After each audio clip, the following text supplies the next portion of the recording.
Good morning, students. So today we are going to discuss the second unit, some titles. So second title goes with one-dimensional and three-dimensional energy eigenvalue problems. So this is unit 2 in quantum mechanics 1, and we are going to solve some models. So this is about one-dimensional and three-dimensional energy eigenvalue problems. So we are going to apply Schrodinger wave equation. And of course, in the first unit, we learned two types of Schrodinger wave equations. One is time dependent and another one is time independent equations. So time independent equations are called stationary state solutions. So they are all stationary state functions. So we are going to use this time independent Schrodinger wave equation to solve energy eigenvalues and corresponding wave functions. So we are going to solve these two variable parameters, these two variables, so energy and eigenfunction. And of course, if we know the eigenfunction, we can get the wave function. The square of the wave function will give you probability density. So probability density also can be obtained. So three things we are going to learn. In one model, we are going to look into some models, and the first model is infinite square well model. So in the model, we are going to solve energy eigenvalue and the corresponding wave function, eigenfunction or a state vector, and the probability density function. So this is the idea. So we are going to apply Schrodinger wave equation to get these parameters. Now the syllabus goes like this. The syllabus is one-dimensional and three-dimensional energy eigenvalue problems. So we are going to have some models, and we are going to solve Schrodinger equation for one-dimensional problem, some models, and also three-dimensional problem. One-dimensional problem means the particle which goes in the x direction or y direction or z direction in a single direction. It's easy to solve, and this answer, the applications, the derivatives, the discussion that can be applied for the three-dimensional problem easily. And part of this will be one-dimensional, and part of this syllabus will be three-dimensional problems. For example, if we take square well potential with rigid walls, which we are going to discuss now, and square well potential with finite walls, square potential barrier, alpha emission, Bloch waves in the periodic potential, Kronig-penny square well periodic potential, and harmonic oscillator operator method, they all will come under one-dimensional problem. And the remaining things, particle moving in a spherically symmetric potential.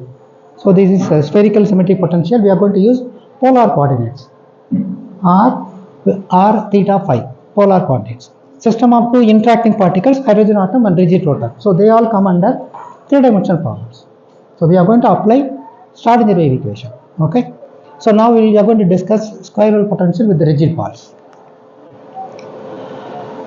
And as I said, the square well potential with the rigid walls. So on both sides you have a wall.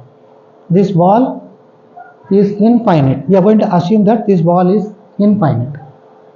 So particle which will be trapped, which is trapped inside the well, particle can move only in the x direction. So we are going to assume that particle moves in the x direction in a well.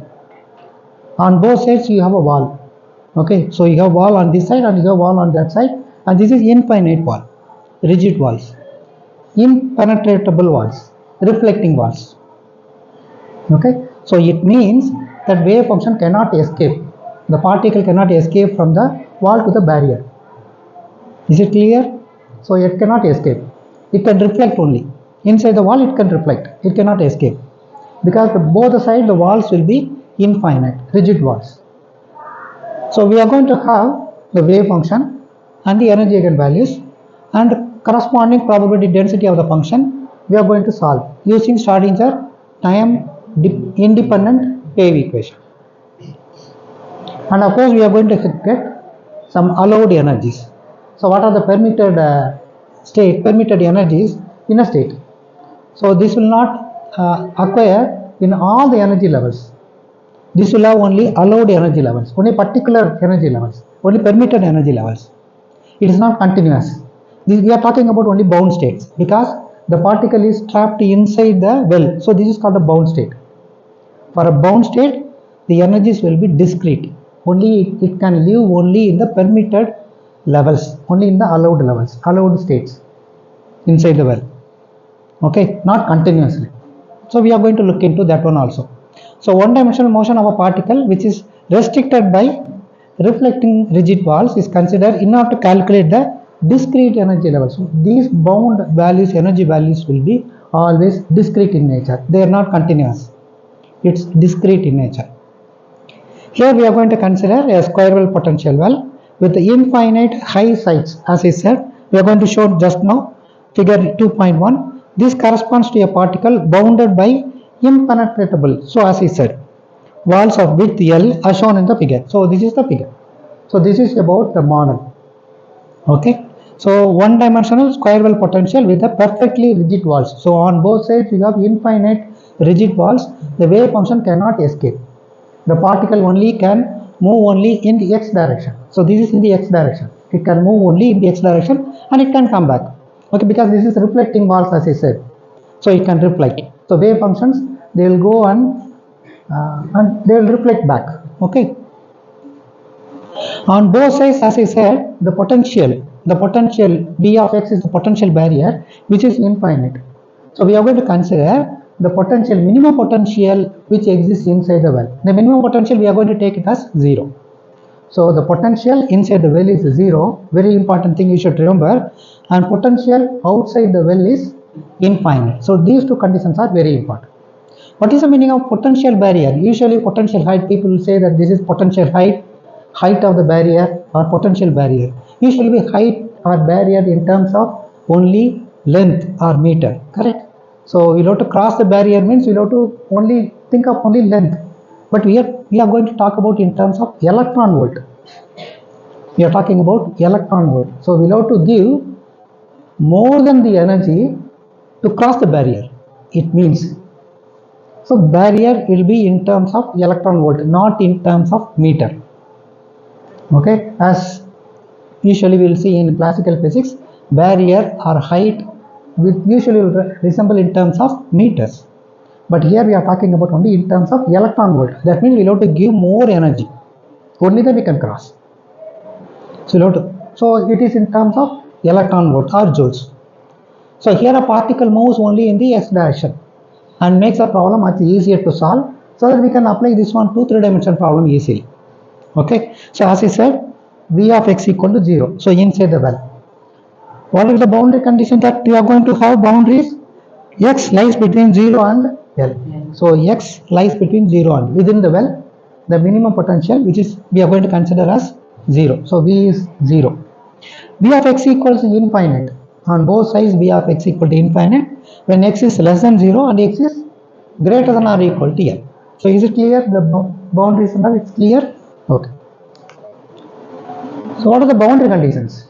So we know already boundary conditions. Earlier we studied in the first unit itself boundary condition which says that at the walls, okay, at the boundaries, the wave function should disappear. The wave function should exist only inside the well. So at infinite, the wave function should disappear, correct? So this is what we learned from the postulates of quantum mechanics. So here it is, we are going to consider this is infinite quantum well, okay, quantum well problems, quantum particles or quantum well problem. And both the boundaries at x equal to 0 and x equal to L, the wave function should not exist. The wave function should not exist on both sides.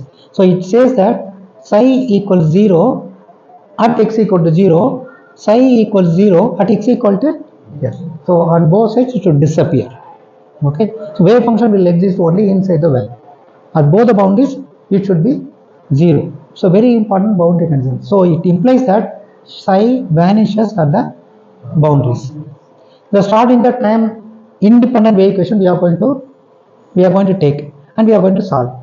There are two parameters, two variations. See, you have psi and variables, psi and E. Look at this one, psi and E. We are going to get those two variables. We are going to solve psi and E. That's all. That's our idea. So this is Schrodinger time independent wave equation. There is no time parameter here. Okay, so minus h bar square divided by 2m d square psi by dx square. Okay, so this will be your kinetic energy part, and this will be potential energy part, V of x. Okay, which is equal to E psi.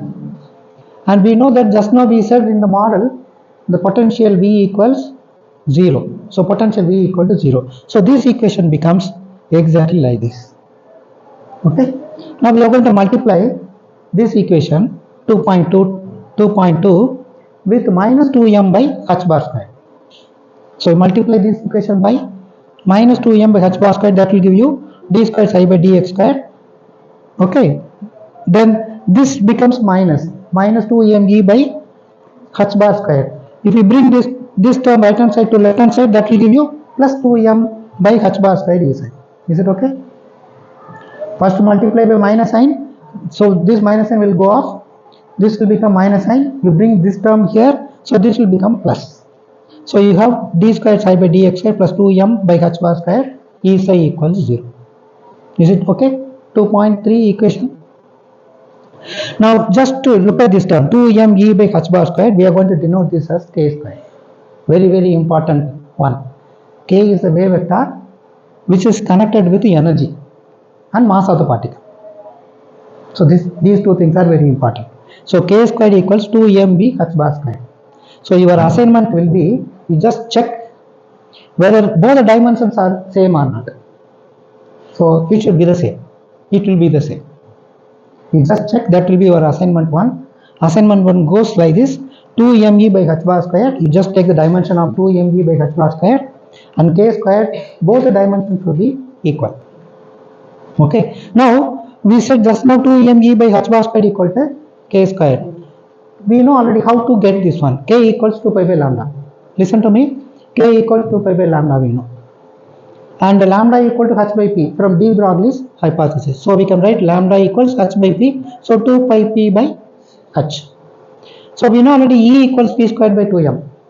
The connection between energy and momentum is E equals p squared by 2m. So your p squared will be 2mv. Your p will be root of 2mv. So instead of p, you can substitute root of 2me by the h divided by 2 pi, that will be h bar. Here you have h, correct? H divided by 2 pi, that will give you h bar. So your k squared will be, squaring on both sides, k squared will be 2me by h bar square. So this is one way of getting the expression k squared equal to 2me by h bar square. Another way is 2me by h bar square, correct? 2me by h bar square. This can be written as p squared by h bar square, correct? 2me by h bar square can be written as p squared by h bar square using this relation. Okay, and of course we studied in the last unit p equals h bar k. The eigenvalue of the momentum equal to h bar k. You just square, that will give you h bar square k square divided by h bar square. Both will get cancelled. You have h bar square. In both the way you can get the expression k square equals 2mv by h bar square. So assignment 1 will be, you just check whether both the dimensions equal or not. They are equal, they will be equal. Is it okay? So this equation is stopped up to this equation. So we have simplified this equation from Schrodinger time independent equation to this equation: d square psi by dx square plus k square psi equals 0. Okay. Now the solution of the above equation, this is a second order differential equation. The solution of the differential equation, we are going to assume this as psi equals a sin kx plus b cos kx. Okay, so the linear combination of sine and cosine term. Okay, it's a superposition of these two waves, sin kx and cos kx. Now we have to use the boundary conditions. Before using the we can use the boundary conditions and get the value for k. Okay, and get the value for psi, and of course we can get it. Before that, we'll check whether we have assumed the equation, this solution, correct or not. We are going to check. Okay, so we know already this equation, correct? We know. So from this only we have assumed this solution. You just differentiate with respect to x 2 times and substitute. So you have psi equals a sin kx plus b cos x. So differentiate with respect to x. So d psi by dx will be So your sin kx, if you differentiate, it will be cos kx into k. So ak cos kx, and your cos kx will be minus a sin kx. So you have this term. You differentiate again with respect to x. You will get this term. Okay, ak squared sin kx minus bk squared cos kx. You pull k squared common out, minus k squared out. So that will give you a sin kx plus b cos kx. A sin kx plus b cos kx will be your psi. So minus k squared psi. So which is our earlier equation. See this equation. So we have assumed this solution. And we have substituted for d squared psi by dx squared. It exactly matches. So we can say that this solution is correct. Okay. So this solution is exact equation. This is a solution for that quadratic equation, time independent Schrodinger equation. Now we will apply boundary conditions.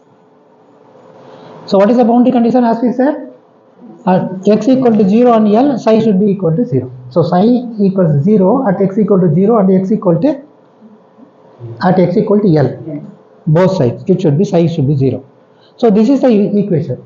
Okay, this is the solution that we have assumed. Psi equals a sin kx plus b cos x. So now x equal to 0. At x equal to 0, psi equals 0. Correct? So a sin 0 plus b cos 0 equals to 0. Is it okay? Psi equals to 0. A sin kx, x is 0. So sin 0. Correct? And this also will become 0. And of course we know that cos 0 is 1. Sin 0 is 0. So we know already. Okay, cos 0 is 1 and sin 0 is 0. So this is equal to 0. Cos 0 is 1. So b equals 0. So b, the amplitude of the second one, b cos kx, that will become 0. So if this is 0, this term will go off. You have only this term alone. Okay, this term alone. So a sin kl equals 0. This term alone will exist. This term will not exist. Okay, because b becomes 0. So now a sin kl equals 0. So two possibilities, a can be equal to 0 or sin kl equals 0. Two possibilities. A cannot be equal to 0. Why? Because there must be some wave function, amplitude. This is normalization constant. We are going to find out. So wave function should exist. Particle is there inside the well. It moves back and forth. So wave function cannot be equal to 0. Only possibility is sin k equals 0. Okay. If sin kl equals 0, what are the conditions? For kl becomes 0, pi, 2 pi, 3 pi goes on. Okay, where n is the integer. If I write kl equal to 0 for first one, then again sin kl totally it will become 0. So again it is not possible. So you have to start only from pi, 2 pi, 3 pi goes on. So this becomes n pi. Kl equals n pi. Okay, n is the integer. N starts from 1, 2, 3, not 0. This is okay according to this equation. So n pi, n goes from 1, 2, 3. So kl equals n pi and k equals n pi by l. And of course we know that k squared equals 2me by h bar squared. So your k squared becomes k equal to n pi by l. Correct? So your k squared becomes n pi by l whole square, which is equal to 2me by h bar square. We need to calculate only e. So you bring all the terms that side. So we need to find out only e, as we said earlier. Correct? So you just bring all those terms. You have n squared, pi squared by l squared. Correct? We need only e. So e, which is equal to n squared, pi squared, h bar squared. You bring this h bar squared here, divided by 2m l squared. Since n exists, so we can write e suffix n, because n is there. N goes from 1 to 3. So that's why we have written e suffix here. Is it okay? That's good. So you have now h bar squared. H bar equal to h divided by 2 pi, reduced to Planck constant. So h bar squared will be h squared divided by 4 pi squared. So h squared divided by 4 pi squared. We'll stop. The reduced to Planck constant expression h bar equal to h divided by 2 pi, h squared divided by 4 pi squared, because h bar squared. So உங்களுக்கு என்ன கிடைக்கும்? இப்போ pi square cancel ஆயிருது. 2 multiplied by 4, that will give you 8 ml square. So n square h square. So En equals n square h square divided by 8 ml square. So it depends on n. Very, very important. So n goes from 1 to 3. So it's an integer value, correct? It's a discrete value. So all bound values will be discrete values. It is quantized energy. So all energies are quantized. So it goes from 1 h square by 8 ml square, 2 h square, 2 square, that means 4. So as I said just now, this is h square divided by 8 ml square, first one. And second one will be 2 square, it is 4 h square divided by 8 ml square. Then third one will be 3 square, so 9. It is not equal. So 1, 4, 9. So it is not equally spaced. Sorry, okay. So 1, the next one will be 4, another will be 9, the next one will be 16. It is not equally spaced. So energy levels are not equally spaced. So this is the expression for the energy eigenvalue of a particle inside the box. The particle cannot have zero energy. So n cannot be equal to 0. If n equal to 0, there is no energy, there is no wave function, which is not the case. So this is the expression. So we have found out now energy eigenvalue. So another one is wave function. We are going to find out the wave function. So this is a diagram, it's the energy level diagram for an infinite square quantum bell. And of course, look at this expression E1. When n equals 1, your E1 goes here. When n equals 2, this becomes 4E1. Then this becomes 9E1 when n equals 3. And for n equals 4, this becomes 16E1. Okay, it is not equally spaced, as I said. So this will be termed as ground state energy. When n equals 2, n equals 3, n equals 4, these are all called excited state energies. First excited, second excited, third excited state, for the corresponding expression. They are not equally spaced. Look at this expression. Suppose when n equals n equals infinity, the energy will be infinity. So that will have a continuous energy. So they are all discrete energies. So at the end we will have a continuous energy, the energy expression which will be exactly equivalent to the classical physics. Bohr's correspondence principle, which we discussed earlier. When n equals infinity. So when n equals infinity, the energy will resemble exactly into the classical physics. Okay. So this is about ground state energy, all excited state energies. Okay. So thus there is an infinite sequence of discrete energy levels. So they are all bound energies. So that correspond to all positive integral values of n. Thus the energy of the particle inside the box is quantized. Quantized means discrete energies. For each n we have energy, for each another n we have another energy. So it's not continuous. So it is quantized. The integer n in the above expression is called a quantum number. So n is the principal quantum number. So n is the quantum number. And the values En are called energy levels. Okay, so inside the box there exist certain levels in which energy will exist. Not everywhere. Only with the particular energy levels will exist. In the particular state, you have particular energy levels.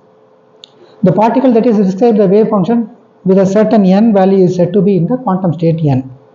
The quantum state with the lowest level is called the ground state. Other things are called excited states. When n equals 2, 3, 4 and all excited state. First excited state, second excited, third excited goes on. Some interesting points we will just see about the problem. As I said just now, that we will have certain energy levels in which we will get the energy. Okay, we will get the energy. And in that place, we will have an interference of de Broglie waves. And rest of the place, we will have a destructive interference. For that place, we have energy, then that's called the constructive interference. That place in which we don't have energy, we call this as destructive interference. Okay, energy will exist only in a certain state, certain level. So otherwise, we will go with only destructive interference. Okay. Then second one will be, suppose if you have a think of violin string. So I am going to tie with the violin string on the wall. I am going to make a wave. So the wave will go that side and it will come back. correct? It can produce standing waves. Similarly, at the reflecting walls, we can produce standing waves. Okay, so this is about this.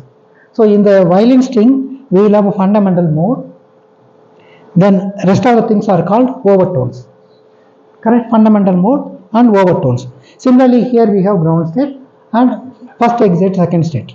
So something like that. Okay, so we'll have sinusoidal oscillations, which you are going to see now. Okay, so these 2 points are very important. Now we are going to talk about only wave function. So we discussed about energy, eigenvalue clearly. Now we will go with psi. Psi equals A sin kx. Of course, B equals 0. We know already. When k equals n pi by lambda, we know this one. So n pi by L here. No, n pi by L.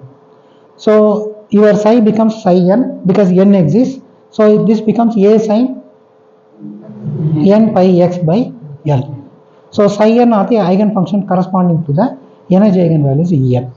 Now we will calculate the normalization constant for the wave function. How to calculate the normalization wave function? So psi n multiplied by its complex conjugate, take the integral and make this one which is equal to 1. So this is the normalization constant. So psi n star psi n dx, integration goes from 0 to infinity, but here 0 to L. So psi n is nothing but A sin n pi x by L. So psi star will be also, you will get again same A sin n pi x by L. So you will have A squared sin squared n pi x by L dx, which is equal to 1. If you want to solve and get the answer which is equal to 1, that will give you the answer for A. You can get the value for the A. So sin squared n pi x by L. Sin squared can be written as 1 minus cos 2 n pi x by L divided by 2. Okay. See here, your A squared, just to pull it out, sin squared theta equals 1 minus cos 2 theta divided by 2. So A squared by 2. Is it clear? 1 minus cos 2 theta. So 1 minus cos 2 n pi x by L dx, which is equal to 1. So just integrate. So integrating this one will give you dx. Okay, integrating that will give you x. So A squared x by 2 with the limits 0 to L. The first term is over. Okay, when you are going to integrate the second term becomes sin 2 n pi x by L divided by 2 n pi by L. So that will give you L divided by 2 n pi. Is it okay? Come on, cos 2 n pi x by L integration dx, that will give you sin 2 n pi x by L divided by 2 n pi by L. So that will be A squared L divided by 2 n pi sin. Now you just substitute the upper limit first. So L will get cancelled. You have sin 2 n pi. Sin n pi will be 0. So when you substitute the upper limit, the term will become 0. When you substitute the lower limit, sin 0, again 0. So this term will go off. Okay, second term will go off. So you have only A squared 2 by L. So A equals root of 2 by L. So A equals root of 2 by L. So normalization constant value we have found out, which is nothing but A equals root of 2 by L. So your wave function becomes, now the wave function becomes psi n of x, instead of A you will have to write root of 2 by L sin n pi x by L, n equals 1, 2, 3. Is it okay? So now if we have found out wave function, earlier we have found out energy values. Okay. So a few excited states, come on, just go for n equals 2. So that will give you this equation. When n equals 3, this becomes this expression, psi 3 of x equals root of 2 by L sin 3 pi x by L. It goes on. So we can also find out all the excited states. The corresponding wave functions, look at the wave function now.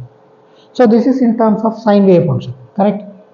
Sine wave function. It's very clear that sine kx alone exists, not cos kx. Sine 0 is 0. Sine pi, what is sine pi? Very good, 0. So sine 0 is 0, sine pi also will be 0. Okay. So at both the ends, the wave function doesn't exist on both sides. So it's very clear that wave function exactly matches with the boundary conditions. So whatever we have assumed the wave function is correct. the wave function at both the ends it becomes 0. So sine wave function is correct. This is your half sine wave function. Okay, not full sine wave function, this is half sine wave function. Both the functions where wave function goes 0, that place is called a node. Where it's maximum, this is called antinode. So you should know nodes and antinodes. Nodes are the place where the wave function becomes 0.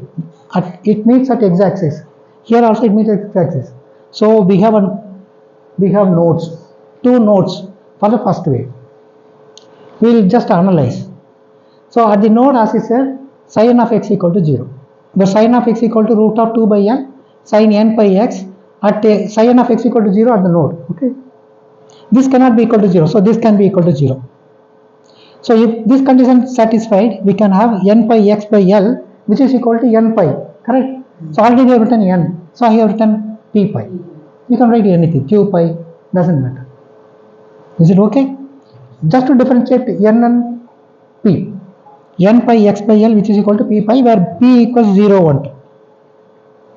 Pi gets cancelled. So you will have x equals PL divided by n. So now you substitute p equal to 0, 1, 2. So you will have x equals, for first one it becomes 0. Second one L by n. Third one will be 2L by 1. Now we will go for n equals 1. N equals 1, it becomes x equal to 0 L by 1. It implies that in both the nodes, wave function becomes 0. At 0 and L. At 0 and L. So there exists 2 nodes for the ground state. Is it okay? 2 nodes. Now when n equal to 2, you substitute when n equal to 2. So it becomes 0 L by 2 and L. We will have only 3 nodes now. There are 3 nodes where it meets the x-axis.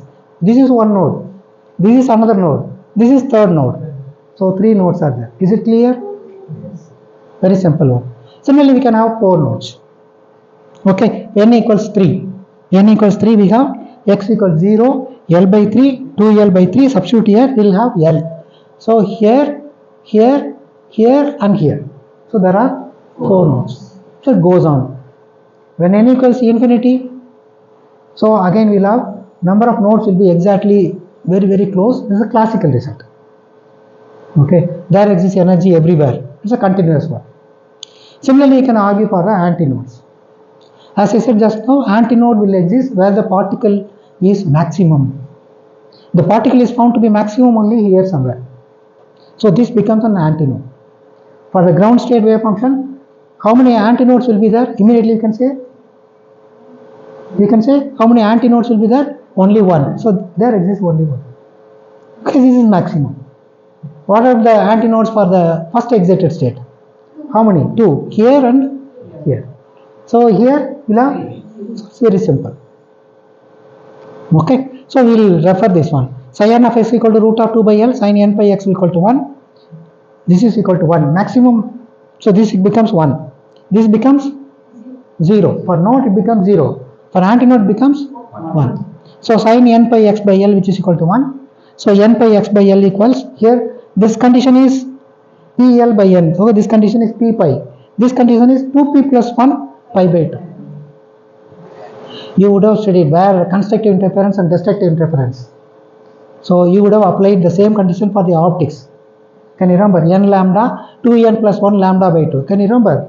The same thing we have applied here. 2p plus 1 pi by 2. Where p goes from 0, 1, 2. So your x will be 2p plus 1 L divided by 2n. You substitute p equal to 0, the first condition, p equal to 1, second one, p equal to 2, the third one, as we have done for the nodes.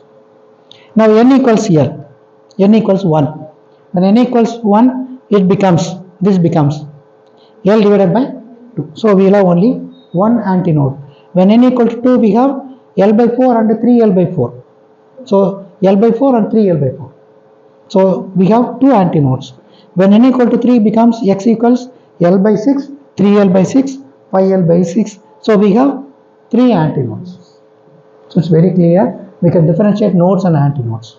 And of course, the square of the function that will give you probability density function. So you look at this one, probability of finding the particle maximum here somewhere. Okay, very less or minimum somewhere here. Okay, the wave function does not penetrate here. Very important thing, because impenetrable walls. It's a rigid wall. Okay, there will be no leak. There will be no leakage of the wave function. No tunneling. Okay, only reflecting walls. So that's the condition that we have applied. So there will be no leakage. It's a very important thing. Okay, it has to die out only at x equal to 0 and x equal to L. Similarly, you can square it and get the value for probability density function. So the next graph, probability of finding the particle maximum somewhere here. Okay, maximum here. Here it's here maximum. So here only one place. Here we have 2 points are there. Here we have 3 points. It goes on as n increases. Okay. So is it okay on the slide? Now conclusion. The energy levels and wave functions are shown in figure 2.3 clearly. One observes the successive energy states going from lower state to the upper state differ by half wavelength. Look at this. They differ by half wavelength. This is half wavelength. This is one wavelength. This is 1.5 wavelength. Correct. So this is half wavelength. This is one wavelength. This is 1.5. Correct. It differs by half wavelength. Okay. It differs by half wavelength. Conclusion is very important. The points between x lies between 0 and L, at which the wave function vanishes, is called a node. We know already. The rest of the points will be anti-node. The number of nodes will increase, as I said just now, as we move up the energy scales.